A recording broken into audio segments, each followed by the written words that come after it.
Antes de mergulhar nesta história incrível, considere se inscrever no canal e ativar o sininho. Cada história aqui tem algo a dizer. E você não vai querer perder nenhuma. Ela chamou a polícia para seu vizinho negro. Mas ela não esperava o que viria a seguir. Broxton Hills, um subúrbio residencial afluente a cerca de 30 minutos do centro de Charlotte, na Carolina do Norte, parecia algo saído de um catálogo imobiliário idealista. As ruas eram largas, ladeadas por carvalhos centenários, cuja folhagem formava uma cobertura relaxante no verão. Cada casa tinha seu próprio estilo distinto, vilas em estilo neocolonial, fachadas impecáveis de tijolos vermelhos e varandas espaçosas adornadas com cadeiras de balanço brancas e vasos floridos. Tudo exalava ordem, estabilidade e a ilusão de um mundo sem atrito. Os gramados eram aparados de forma idêntica, como se os cortadores de grama estivessem se movendo em sincronia. As crianças iam à escola uniformizadas, cumprimentavam os adultos educadamente e brincavam nas entradas de garagem sob o olhar atento dos pais. Nos fins de semana, os moradores se reuniam no clube de campo ou em churrascos rigorosamente organizados, onde discutiam investimentos, futebol americano universitário e as melhores escolas para as crianças. Um mundo civilizado, onde qualquer desvio da norma despertava olhares de soslaio. Neste microcosmo, Margaret Whitmore ocupava uma posição central, quase institucional. Aos 58 anos, viúva de um respeitado ex-policial, ela se autoproclamou a guardiã moral de Broxton Hills. Sempre bem vestida, usando ternos em tons pastéis e um colar de pérolas, ela personificava, aos olhos de muitos, a elegância conservadora do Sul. Margaret não era apenas conhecida, mas também temida, educadamente, mas com firmeza. Ela presidiu o comitê do bairro por quase uma década, enviou boletins mensais repletos de lembretes de bom senso e organizou zelosamente vigílias comunitárias. Seus famosos ligações preocupadas, chamados à polícia para relatar comportamentos incomuns, haviam se tornado uma espécie de rotina no bairro. Ela alegava estar agindo por prevenção, mas muitos sabiam que ela operava em um radar pessoal distorcido pelos estereótipos que nunca questionara. Quando James Carter, um homem negro de 42 anos, mudou-se para a casa do outro lado da rua com sua filha adolescente Armaya, uma onda silenciosa de surpresa percorreu a vizinhança. Nenhuma palavra foi dita em público, é claro, Broxton Hills queria ser civilizada.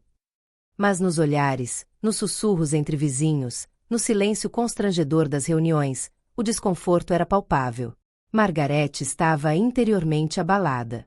Esta casa, outrora habitada por um casal branco aposentado que ela considerava clássico e respeitável, agora pertencia a alguém que ela não conseguia identificar em seu universo mental. Um homem negro. Sozinho com a filha. Vestido elegantemente em alguns dias, com simplicidade em outros. Um homem que dirigia uma SUV preta reluzente, estacionada em pé na entrada da garagem. Um homem que não comparecia às reuniões do bairro. Que não se apresentava espontaneamente. Mas o que incomodava Margaret no fundo era sua calma. James Carter era educado, mas reservado. Respondia aos cumprimentos com um sorriso cordial, mas não excessivo. Mantinha distância sem ser rude. Não buscava aprovação nem confronto. Essa dignidade silenciosa, essa contenção, a desconcertavam e a incomodou. Margaret jamais teria dito isso em voz alta. Mas, em sua mente, algo soava estranho. Como um acorde ruim em uma sinfonia. Ela não entendia como um homem negro, sozinho com uma filha adolescente, podia comprar uma casa daquele valor. Achava o carro reluzente demais, o jazz que às vezes saía das janelas muito assertivo. O simples fato de ele não estar tentando se insinuar na vizinhança era, para ela, uma forma de desafio. Ela estava observando. Todas as manhãs, entre goles de chá, ela espiava por trás das cortinas. Anotava seus horários de saída. Surpreendia-se com o fato de ele receber poucas visitas. E, acima de tudo, mergulhava cada vez mais em seus próprios medos, aqueles que nunca havia questionado, o de que a ordem do seu mundo pudesse ser perturbada por alguém que não compartilhasse todos os seus códigos. Então veio isso domingo de manhã. James, de shorts e regata, suava sob o sol enquanto carregava uma caixa grande para a garagem. Amaya, invisível naquele momento, estava lá dentro. A cena era inofensiva. Mas na mente de Margaret, tudo se turvou. Ela sentiu uma comoção surda, Um alarme imaginário. Por que ele está fazendo isso numa manhã de domingo? O que tem naquela caixa? Por que ele não tem ajuda? Por que ele não disse oi hoje? Ela se levantou abruptamente e pegou o telefone. Seu coração batia forte.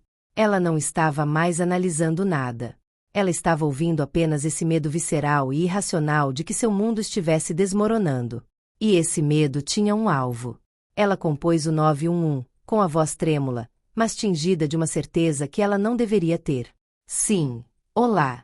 Acho que alguém está tentando arrombar a casa do outro lado da rua. Ele está levando coisas para a garagem, e tenho quase certeza de que ele não mora lá.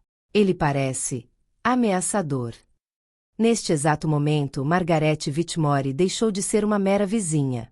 Tornou-se o gatilho para uma cascata de consequências que não havia previsto. E Broxton Hills, aquele bairro congelado em um cartão postal, estava prestes a ser confrontado com uma realidade muito mais complexa do que seus gramados perfeitos. Em menos de 10 minutos, as luzes azuis e vermelhas piscantes romperam a aparente calma de Broxton Hills. 2 viaturas passaram em alta velocidade, com os pneus cantando levemente no asfalto imaculado.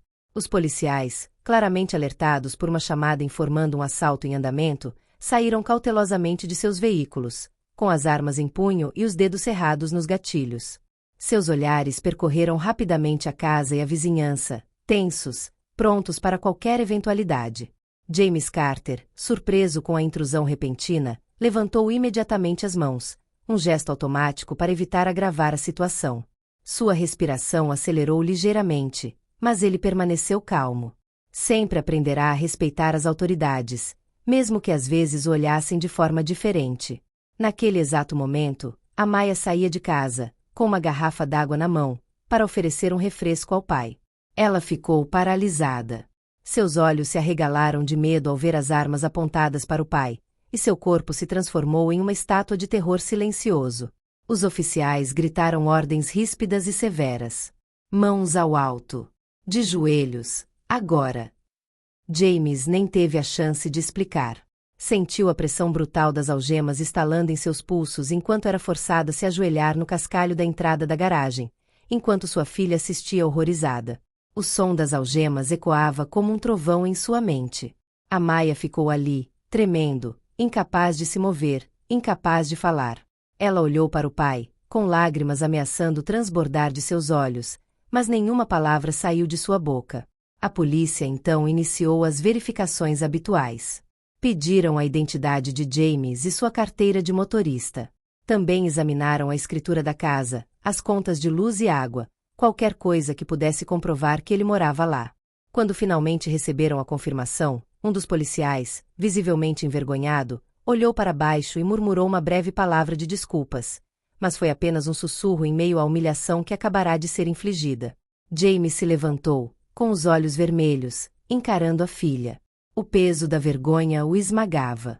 Seus ombros cederam sob o peso de um sentimento de injustiça que, até então, nunca o atingira com tanta violência.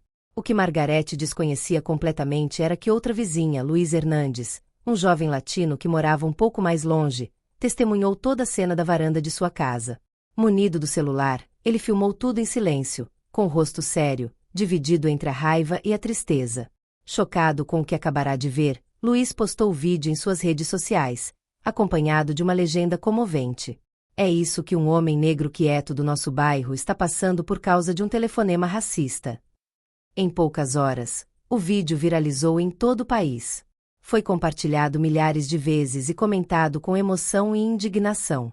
O rosto de James, ajoelhado na entrada de sua garagem, algemado e vulnerável, tornou-se um símbolo da humilhação silenciosa vivenciada diariamente por milhões de negros americanos nos Estados Unidos. Mas essa notoriedade repentina foi apenas o começo de uma tempestade. Repórteres impacientes e determinados começaram a bater à porta de James, com as câmeras voltadas para sua casa tranquila, que havia se tornado o centro de um debate nacional. Ele, que sempre evitara os holofotes, permaneceu em silêncio, inicialmente se recusando a falar.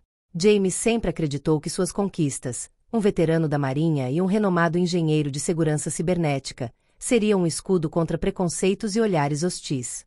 Ele estava errado. Foi sua filha, Amaya, quem lhe deu forças para quebrar esse silêncio. Durante uma longa conversa, ela lhe confidenciou que queria que o mundo soubesse o que eles haviam vivenciado.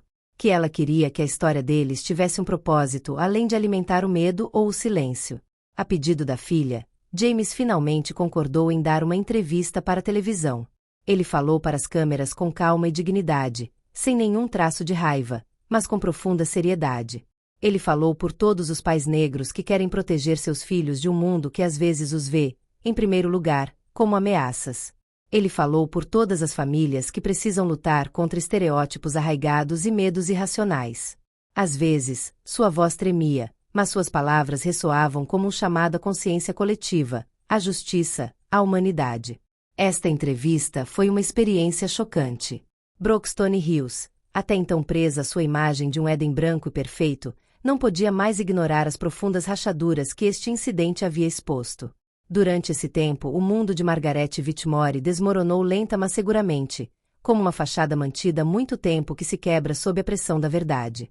Seu nome, encontrado em boletins de ocorrência da polícia, foi rapidamente associado à ligação racista que levou à humilhação pública de James. Internautas pesquisaram registros públicos. O que descobriram foi uma bomba local. Nos últimos 6 anos, Margaret ligou para a polícia 17 vezes, e todos os relatos envolviam exclusivamente pessoas de cor. Pais levando os filhos ao parque. Uma adolescente negra de bicicleta.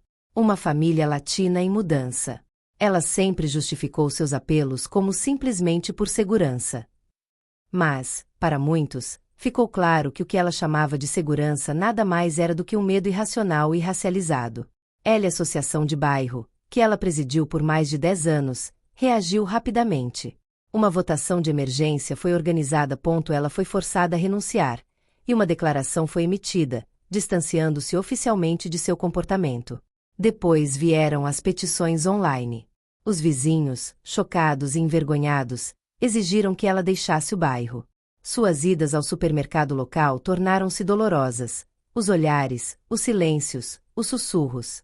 Margaret, antes uma mulher proeminente em Broxton Hills, viu-se isolado, persona não grata. Mas nada a atingiu mais violentamente do que o olhar dos seus netos, que viu o vídeo viral.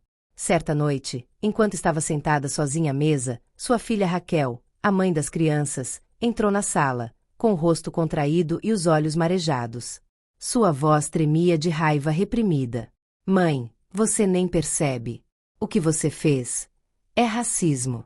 Você nos envergonhou. Essas palavras, simples, mas afiadas como lâminas, destruíram as ilusões de Margaret. Ela, que sempre se considerará não racista porque não odiava ninguém ou porque tivera um colega negro muito simpático, foi forçada a encarar o próprio reflexo, um reflexo que ela não reconhecia mais. Enquanto isso, a voz de James ressoou muito além do bairro. Ele foi convidado à prefeitura para testemunhar sobre o ocorrido. Seu discurso digno, calmo e sério tocou profundamente os representantes eleitos locais. Isso levou à proposta de um projeto de lei local, Lei de James, uma iniciativa de cidadania que visa penalizar chamadas para 911 motivadas por preconceito racial infundado ao projeto, apoiado por vereadores progressistas e cidadãos mobilizados, foi votado em poucas semanas. Mas para James, as leis não eram suficientes. Ele queria mudança humana. Uma lenta, mas real, transformação de mentalidades. Poucos dias depois de uma tensa reunião do Conselho Comunitário, quando a sala estava vazia e o silêncio havia retornado ao bairro, houve uma batida suave na porta de James. Nos degraus estava Margaret Whitmore, cansada, com olheiras, segurando uma carta trêmula nas mãos. Ela não usava mais suas roupas elegantes nem sua antiga confiança. Parecia uma mulher destruída, mas talvez também uma mulher que havia começado a enxergar. Não espero seu perdão, Sr. Carter. Eu estava cego. Meu pai me disse que o mundo deveria continuar como estava. Eu acreditei nele. E agora percebo que magoei você, sua filha, e muitos outros, sem nem perceber. Eu sinto muito. James olhou para ela por um longo tempo, num silêncio pesado, mas sincero. Então, calmamente, respondeu: Eu não a odeio, Sra. Whitmore. Mas o seu medo quase destruiu a minha família. Só peço que melhore. Converse com seus amigos. Converse com seus netos. Nunca mais use o seu celular para magoar. Use-o para entender. Essas palavras foram uma porta entreaberta. Um ponto de partida. 2 anos depois, a Maia, a jovem que antes estava paralisada pelo medo, entrou na universidade como uma bolsa integral para estudos de direitos civis. Inspirada por sua experiência, ela se tornou ativista, palestrante e fundou Basta Chamar a Justiça, uma ONG nacional dedicada a combater chamadas de emergência baseadas em preconceito racial. Quanto a James, ele se tornou vereador da cidade para equidade e inclusão, participou de mesas redondas, apoiou reformas policiais locais e deu palestras. Sempre humilde, sempre calmo, ele se recusou a se tornar uma figura de revolta. Escolheu a pedagogia, o diálogo e a integridade. E Margarida? Ela não saiu da rua. Ela não buscava mais liderar ou brilhar. Mas ela compareceu a todas as reuniões antirracismo. Sempre sentada no fundo da sala, sempre retraída. Ela quase nunca falava, mas ela estava escutando. Ela havia parado de defender o seu passado. Agora ela queria entender. E às vezes ouvir em silêncio já é um primeiro passo para a redenção.